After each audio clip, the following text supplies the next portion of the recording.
you Lord kasi, ayun nga po, first time ko po dito ng gantong kaaga. Kaya kung may humilik man, ako yun. Ayan, so ang title po ng hindi yan. Ayan, so ayan po, di ba, yung tinuro nga kala mo ginaya ko si Sis Berna. Ayan, pero ang title, yung tinuro nga sa atin kahapon, yung Prepare Him Room, di ba, na parang sa season nga po ng Pasko, dapat nire-ready natin yung puso natin na bigyan si Lord ng, hindi lang yung spaghetti yung nasa heart natin, ganyan, kundi si Jesus din po talaga yung maalala natin na yung pagpas hindi nga natin masasabi, ay, Shanghai! Hindi ganon. Kundi yung maalala nga natin na si Jesus, ganon. At yan po. Ay, sorry. Ayan, sabi nga po, di ba, yung pag nagpe-prepare po tayo, yung ginagawa nga natin, naglilinis tayo ng bahay, sobrang nag-aasikaso tayo. Pero meron ding moment na hindi. Lalo na kapag, ay, lang naman to, hindi ko na to lilinisin, parang ganyan. Pero kapag alam natin, uy, si pastor pupunta sa bahay natin, ganyan. Di ba parang magpe-prepare tayo, yung kahit wala tayong maihanda, maghahanda tayo. Di ba may mga ganun nga moment. Pero, kaya ngayon po, yung parang i-continue natin yung tinuro sa atin kahapon na paano tayo magpe-prepare. Kailangan kilalanin natin kung sino ba yung paghahandaan natin. Kasi nga, kapag hindi po natin kilala, mababaliwala natin yung mababaliwala po natin yung worth nga. For example po, parang kapag hindi natin alam gamitin yung isang bagay, nawawala yung essence ng bagay na yun, yung value nun. Na kuwari yung 1,000, di ba? Iniisip lang natin parang tissue pamunas lang. Kung hindi natin alam yung purpose nun, parang mababaliwala na sana may nabili na tayo, di ba? So ganun po. Ayan, then para din po yung di ba po yung, paki-next nga po. Yung sa pagbukas ng pinto dun sa Bible, sa pinto. Yung sa innkeeper po, di ba? Na hindi nila, pinapasok nga si Mary na nagdadalang tao. Kasi nga, parang puno na, ganun, may nakapag-inquire na sa slot na yon, wala na si Jesus, ganun. Pero sabi nga po, kung alam po nila na si Jesus or yung tagapagligtas po yung nasa sinapupunan ni Mary, baka po kahit may tao dun sa loob, sabihin lang, oh, wag ka muna, ito na muna. Tapos sasabihin daw po nung nasa loob, saan ako pupunta? Ikaw muna sa sabsaban. Sabi nga po gano'n. Ayun nga, di ba? Siyempre, hindi naman alam nila. Pero tayo nga po, bilang alam na natin, wag na nating parang gayahin nga din yung innkeeper na walang space si Jesus, kundi bigyan nga natin ng puwang si Jesus sa buhay natin. Kaya po ang title ko ngayon ay Oh, How I Love Jesus. Ayan, wala pong Christmas na, lagyan nyo na lang. Pero pang Christmas naman po to, ganun. Ayan, yan nga po, sabi po dyan na na dahil nga po sa mga ginawa din ni Jesus sa mga buhay natin, lalo ngayon. Hindi, ngayong magpapasko po, di ba, na alalahanin natin na yung Pasko, ganyan, na, yung masasabi po talaga natin na, sabihin nyo nga, with feelings. Yan, dapat masabi nga po natin yan. Dahil nga din sa, nagkaroon po ng Pasko. Ayan, sabi po, next po, the reason of celebrating Christmas is because He came to save us. He came to save us. Na, yun nga po, na kaya po tayo nagsa-celebrate ng Pasko. Kasi alam po natin na meron tayong merong pinanganak para iligtas po tayo mula sa mga kasalanan natin. At kagaya nga po ng sinabi ni Pastor na hindi si Jesus dumating para nga po i-condemn tayo, kundi para iligtas tayo, di ba? Para ma-experience po natin yung walang hanggang buhay na in-offer po ng Panginoon sa atin. Ayan, sige po, paki-next nga. Ayan. Christmas is celebrating Christ through Mass or gathering. Yan, parang di ba, yung Christ, tapos Mass, ayan.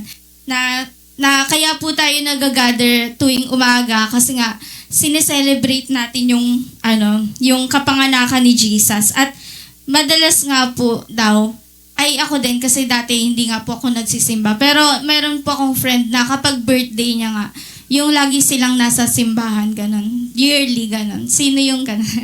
Ayun, yung tuwing magbe-birthday, nandun po siya. Nandun po sila sa simbahan, sa church, ganon. Tapos kapag naman, mas maraming tao din sa church, lalo na kapag, pag simbang, simbang umaga, simbang gabi. Ayan, pag meron nga pong simba na yung araw-araw, kasi nga, naniniwala din nga yung mga tao na kapag nakumpleto ko to, ganun, i-answer ni Lord yung prayer ko. Pero praise God, di ba po, kasi nga, pero syempre, kumpletuin natin. Tama yan, hindi ko na itutuloy. Ayan. Tapos, ayan po, yung ang daming ang tao yung nagagather, ganun. Pero, paki-next po. Ayan, pakibasa nga po. Ay, wow. Sunday school. When we don't attend gatherings, we are refraining ourselves to rejoice with shepherds, wise men, and angels. Ayan, sabi, kapag po hindi tayo nga, yung hindi tayo nakaka-attend or hindi po tayo nakikisama sa mga kapatiran po natin, parang yung nineneglect nga natin, yung ginawa din ng mga angels, na kung yung mga angels nga, kumanta sila, yung mga shepherd, talagang pinuntahan nila si Jesus, ganon.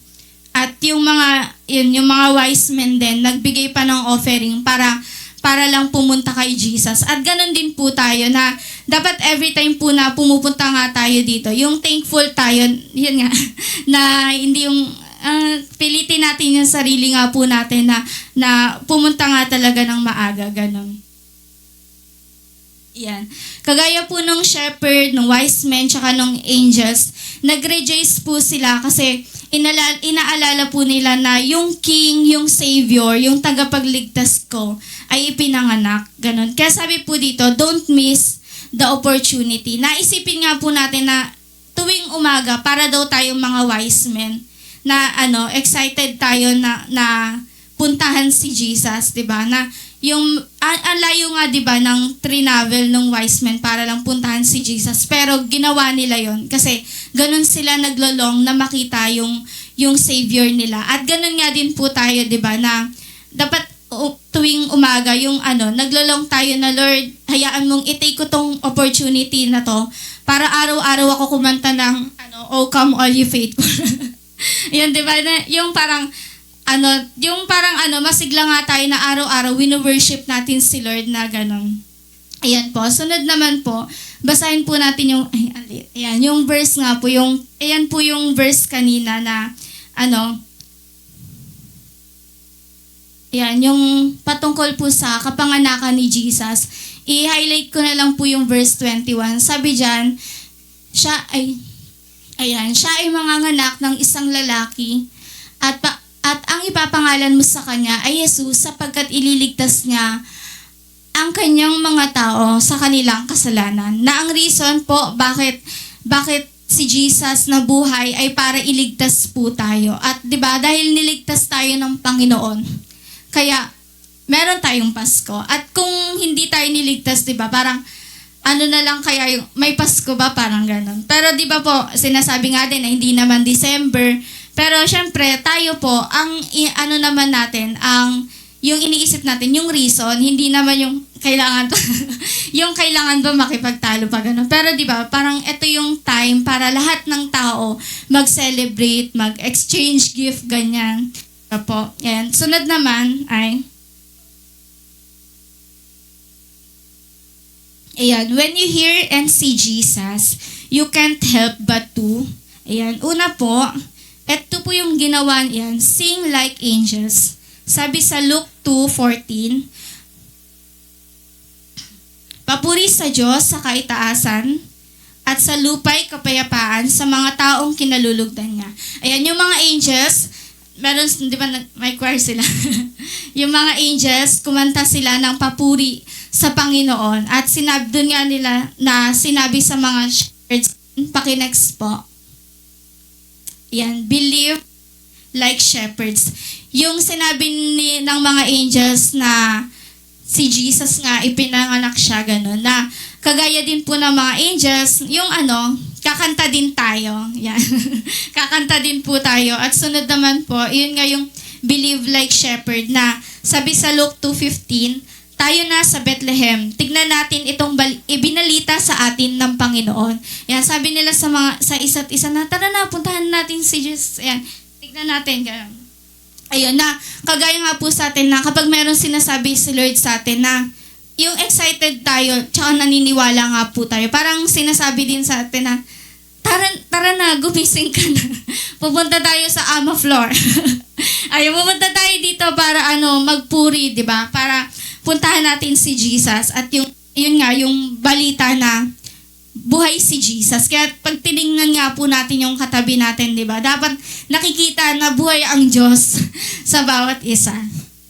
Ayan, sunod naman po ay kung yung angels kumanta, ayan, kakanta din tayo. Kung yung mga shepherds po, naniwala sila, maniniwala din tayo. Kung sunod naman po, ayan, wait like Simeon and Anna.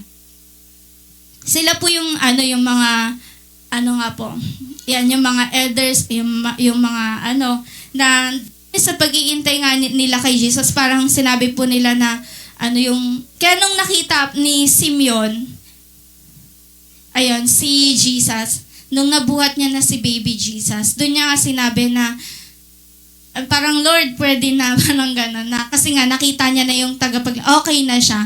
At gano'n nga din po tayo, di ba? Nung nakilala natin si Jesus, yung wala na tayong takot kung parang kasi alam natin nga, di ba po, na yung save na tayo, gano'n. Tapos, yun nga, alam natin na meron na tayong assurance, gano'n.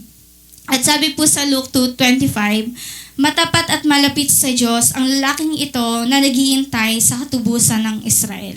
Yan. Sunod naman po ay Luke 2:36. Ayan. Lagi siyang nasa templo at araw-gabi sumasamba sa Diyos sa pamagitan ng pag-aayuno at pananalangin. Ayan. Si Ana naman po, hindi siya tumigil na umattend ng simbang umaga. Hindi siya tumigil po na pumunta sa templo kasi lagi po siyang nag-hope, 'di ba? Ganon din nga po tayo na na hindi tayo titigil hangga't hindi sa pagbabalik naman ni Jesus, 'di ba? Na hindi tayo titigil. Parang lahat nga po tayo 'yun yung magpapatuloy na iintayin natin yung tagapagligtas natin, yung Redeemer natin. Amen po.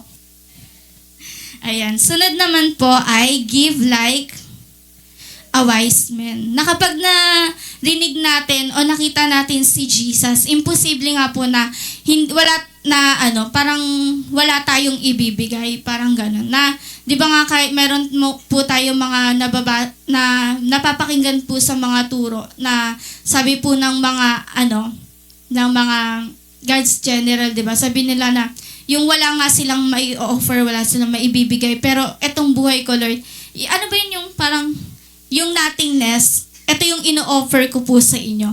Kaya parang naalala ko nga lang din po na nung bago nga ako. Sabi ko parang, as in parang walang katalent-talent, parang hindi talaga mapapansin, ganun. Pero yung kapag nga binigay mo kay Lord, yung bagay na kahit wala ka, bibigyan ka niya. Di ba ang amazing? Kasi nga, parang si Lord, lagi siyang, basta maging willing ka lang. At gano'n naman po, di ba, sa mga, sa kagaya po ng wise men, na hinanap po nila, yun nga, where is he that is, sa star in the east, yan. Yung hinahanap, yan. Ayun, yung hinahanap nga po nila. Tas sa paghahanap po ng mga wise men, parang nakaabot nga po kay King Herod yung paghahanap nila. Kaya parang sabi nga po sa Bible, yung naaligaga si King Herod kasi pinanganak nga si Jesus, ganun. Ayan. Pero ito po muna. Matthew 2:11, pagpasok sa bahay, nakita nila ang bata sa piling ni Maria. Lumapit sila at nagpatira pa at sinamba ang bata. Binuksan nila ang kanilang sisidlan at inihandog sa kanya ang dala nilang ginto, kamanyang at mira. Ayan na. Baby pa lang si Jesus, yung na nga siya, king na siya. Di ba yung sinasabi po na, may mga baby na naging king, pero meron tayong king na naging baby. At yun nga po si Jesus, di ba? Ayan nga, nag-offer yung mga wise men po kay Jesus. And tayo din po, let's pray na, Lord, tulungan mo po na meron din po kaming may offer na gawin po naming special yung Paskong to. Ayan, sunod naman po, basahin ko. This is how God showed His love for us. He sent His one and only Son that we might live through Him. Di ba ang sarap po pakinggan na, dahil po sa pagmamahal ng Ama sa atin, binigay niya yung one and only. Meron po ba tayong mga tinatawag sa mga buhay natin na one and only? At kaya po ba nating ibigay yon din, di ba? Sa kay Lord naman, di ba? Na yun nga po na si Lord, dahil sa pag-ibig niya po sa atin, dahil mahal niya tayo, kaya kahit yung nag-iisa niyang anak, ibinigay niya nga po sa atin. Kaya lagi nga yung naiiyak dun sa Bridge Master. Kasi di ba po sa Bridge Master, yung kanyang mamili. Pero kahit hindi ka pili-pili, tayong mga tao, pinili tayo ng Panginoon. Kaya wala nga po tayong may pagmamahal. Mamahalin talaga ako ni Lord, ang talino ko. Yung parang walang ganon. Kasi nga lahat po tayo, makasalanan nga. Kaya nakaka-amaze na, grabe Lord, salamat kasi minahal mo ako. Tapos lately nga po yung mga realization ko. Ang ganda kasi yung lyrics po ng kanta na, yung inibig mo ako noon pa man. Tapos, walang pinipili ang puso mo. Di ba parang tayo kasi mga tao, mahilig tayong mamili. Ay, ito lang gusto ko, ito lang ganyan. Pero kay Lord, di ba, nakaka-amaze kasi grabe, walang pinipili yung puso natin. Kaya yung bawat isa sa atin, feeling natin, tayo lang yung mahal ni Jesus. Kasi nga, ganun si Lord magmahal. Ganun niya iparamdam yung pag-ibig niya po sa atin. At sunod naman, ayan, ano nga po ba yung mga things to know that makes you love Him more? Na ano po ba yung mga dapat nating malaman na para yung kung hindi ka pa, alam mo yon, parang hindi ka pa na-urge na yung mahalin nga si Lord. Parang aalimin nga po natin na bakit mo mamahalin ang Diyos. Yan, number 1 po, the King became a baby to save all people who believe. Ayan yun yung kagaya po ng sinabi ko nga kanina, many babies have become kings, pero only one, and once a king become a baby. Ayan po. At sabi nga po, di ba, from His very birth, ipinanganak pa lang si Jesus, He was recognized na agad as a king. At salamat nga din po, di ba, sa Pasko, dahil nire-remind po tayo na merong innocent baby na ipinanganak po para iligtas tayo. Ayan. Sunod naman po ay yung kinikwento ko po kanina, yung kay King Herod. Ayan, may naalala kasi ako dito. Ayan, sa Matthew 2 verse 3, nang mabalitaan ito ni Haring Herodes, siya ay naligalig, gayon din ang buong Jerusalem. As in lahat na yanig na narinig nga na si Jesus. Ayan, sa Matthew 2 verse 8, at pinalakad niya sila patungong Bethlehem matapos pagbili na ng ganito. Yan, kasi nga po, di ba, hinahanap nga po ng mga wise men yung star in the east, ganyan. Tapos, sa isip-isip ni Herod na, yun nga po, sabi niya, sige, lumakad din kayo, tas kapag nakita nyo, sabihin nyo sa akin, kasi i-worship ko din siya, pupurihin ko rin siya. Sabi pong ganon. Pero, ayun nga, sabi sa verse 16, next po. Galit na galit si Herodes nang malaman niyang nilinlang siya ng mga pantas. Ayun, di ba na, nung nakapunta na po yung mga wise men doon kay Jesus, yun, nag-offer nga sila, tapos binalaan sila na wag na silang babalik sa kung saan sila pumunta. Na wag na silang babalik nga din kay Herodes. At nung nalaman nga po ni Herodes na yung diyan, may mga mababasa po tayo na galit si Herodes kasi parang yung term pa, yung nilinlang nga siya ng mga yon. Pero ang totoo, siya naman yung una. Tayo, di ba, naisip ko lang, tayo parang galit na galit tayo kapag parang ginawa sa atin, pag may ginawa tayo sa iba, tapos pero hindi dapat ganun, di ba? Pero yung kay King Herod nga po, di ba siya naman yung unang nanloko talaga na hindi niya naman kasi i-worship talaga si Jesus, kundi meron nga siyang binabalak na masama. At nung hindi nga nakarating sa kanya ulit yung mga yun, nagalit siya, ganun. At sabi po, ayan. And then, yun nga, sabi po na, hindi ipinanganak si Jesus para i-judge nga po tayo, kundi hindi para hatulan po tayo, kundi para akuin yung hatol na dapat para sa atin. Dahil sa mga kasalanan po natin. Ayan, next po. Ayan, number 2, the king least expect to be born in Bethlehem, but he will prepare a mansion for those who believe. Ayan, sabi, di ba po, na yung kapanganakan nga ni Jesus na prinapisay na siya, sabi po sa Micah 5:2, na sa pinakamaliit na bayan, dun po manggagaling yung Savior. At hindi nga po siya ina-expect kasi nga yung bayan ng Bethlehem, parang ang liit niya po. Tsaka kung iisipin nga po, parang hindi siya, parang ang hina niya. Kung yung soldiers, mga ganyan, parang hindi siya ganun ka-establish. Kaya po, parang hindi nga din ina-expect. Pero, nakakatuwa, di ba po? Kasi, kahit may mga sinasabi din sa Bible na walang, kahit maunanan, parang wala si Jesus, ganun. Tapos, dun sa, tama ba? Ayun, doon, yung wala rin siyang pwesto. Pero, thank you, Lord, di ba? Dahil nga po, dahil si Lord, yung He will prepare a mansion for us na naniniwala.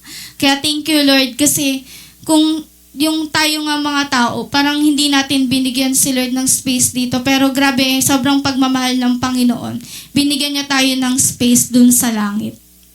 At sabi po, ayan, sabi, the Messiah will not come to accomplish. Ayan, yung Messiah po, pero syempre, di ba, least expected man na dun sa Bethlehem, pero the Messiah will not come to accomplish the will of the people of Israel. Kasi ang inaccomplish ng Diyos, o ang inaccomplish niya, ay yung will of God. Ayan, verse 3, sabi ko sa number 3 po. The king was rejected by the innkeeper for us to be accepted by him. Yan. Yan. Di ba po parang tayo nga, parang yung tayo, ganun tayo kanaglolong na may tumanggap sa atin. Naalala ko nung kinder nga ako. Di ba, ayun, kinder kasi yung semi-private. Tapos yung sasayaw, ganyan, partner kayo. Tapos ako walang partner. Parang walang pumipili, ganun. Kaya parang, tas kaya siguro din nung bata ko, parang sobrang mahihain ko. Kasi, yung parang, feel ko, yung wala lang, ay, naiyak. Feel ko wala lang ako, ganun. Tas,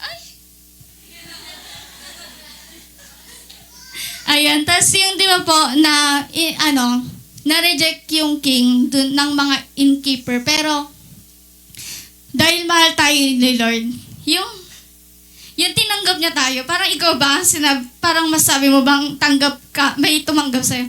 Parang hindi nga siya ganun, di ba? Parang yung kay Lord, thank you Lord, kasi basta natatouch talaga ako sa yung inibig mo ako. Ay! Ang aga-aga. Ayan, yung nga po, parang di ba tayo, gusto natin yung may tumanggap sa atin. Kaya minsan, tayong mga Kristiyano, kahit alam may mga moment na nagkakamali tayo, kahit alam nating mali, ginagawa natin kasi gusto nating maging belong. Ang KJ mo naman, parang, di ba, may kadalasan, parang pinagpe-pray natin na, sorry Lord, kasi ganito, ganyan. Dahil nga, yun. Tapos, ayun, naalala ko lang kasi, nung share ko na lang. Mary Talks. Ayun, sabi nga po, yung, kasi first time ko po yung mag-Christmas party sa work, ganyan, kasi may work, ganun. Tapos, ayun, kanta-kanta sila, sabi na, uy, kanta ka na, ganyan. sabi ko, ano ba to? Lord, uwi na agad. At tapos, ayun, parang, syempre, ayun, dapat firm nga po tayo sa, natin, sa stand natin. Tapos sabi nila, ng mga boss ko, sige, kanta na lang tayo yung Christian song. Kaya yung last na, sabi po nung nandun, last na po yan, isang kanta na lang. Ganyan. Tapos, ayun nga, parang, sa dulo, basta nagbago yung atmosphere. Kasi nga, yung kinanta nga, Christian song. Tapos after, yung parang pinag-pray nga. Tapos sa sobra sigurong touch ni sir, yung parang siya na, yung kahit siya, napapray din siya na, okay, sige ako naman. Parang, grabe, parang amazing na mga ganong moment. Ayun, tapos, sabi, ayun, sabi nga po, dahil nga takot tayong ma-reject, kahit po alam nga nating mali, madalas nagko-compromise. Pero, ayun nga, hindi po tayo dapat maging ganun nga. Lagi natin ipag-pray na, kung alam mo yung identity mo kay Lord, kahit anong sabihin po ng mga tao, yung hindi tayo basta mamumove, or hindi tayo, sabi niya, kasi, mas maganda daw ako pag kalbo. Yung gagawin mo lahat ng sinasabi nila, na hindi nga po dapat, kundi dapat alam mo yung, yung stand mo kay Lord, na kahit ano man sabihin ng mga tao, na yung minsan nga, di ba, hindi naman, yung sinasabi nga din po sa turo, di ba, na, yung demonyo, minsan kasalanan na natin yun. Sabi ng demonyo, ikaw naman gumawa yun eh, tapos ako sinisisa. Diba? Kaya dapat nga, ayun, mag-pray nga po tayo na talagang sumunod kay Lord. Tapos, ayun, paki-next po. Ayan. Ayun pala, thank you Lord, kasi nga po, hindi tayo rejected, kundi accepted na tayo. By Him. Tapos sabi po dito, love them anyway. Na kapag meron tayong mga tao na yung parang nakasakit nga sa atin, yung comfort na lang natin, love them anyway. Parang mahalin pa rin natin sila ganun. Yung kahit naka-hurt sa'yo, yung kahit masakit ganun, pinipili mo pa din siyang mahalin. At yun nga po, yung madalas nga po, di ba, naku-quote lang natin yan. Pero paano naman po kung baliktarin naman natin? Next po. Ayan, yung love you anyway. Na si Lord naman yung parang iyan sa POV naman ni Lord na He loved you anyway. Na kahit ano yung mga ginawa nating mga kasalanan, di ba? Kahit ano yung mga pagkakamali natin dati, di ba, meron man tayong mga pagkakamali, pero pinili pa rin tayong mahalin ng Panginoon.